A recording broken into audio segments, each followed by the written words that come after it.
Hey everyone! Have you ever needed to take a break from someone's posts on Facebook without blocking or unfollowing them? In today's video, I'll show you how to use the snooze option to temporarily stop seeing posts from a person or group for 30 days.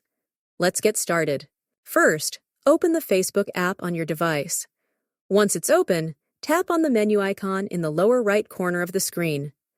From the menu options, find and tap on Settings and Privacy, then select Settings. In the Settings menu, scroll down and look for the Content Preferences section. Tap on it to open more options. Here, you'll find the snooze option. Tap on it, and a list of your friends and groups will appear. Scroll through the list to find the person or group you want to snooze. Next to their name, you'll see a snooze button. Tap it to activate the snooze for 30 days. During this time, you won't see posts or updates from them in your feed, and notifications related to them will be paused.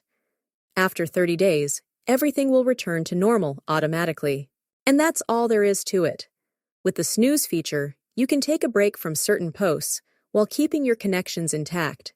If you found this video helpful, give it a thumbs up, subscribe for more tips, and hit the notification bell so you don't miss any updates. Thanks for watching, and I'll see you in the next video.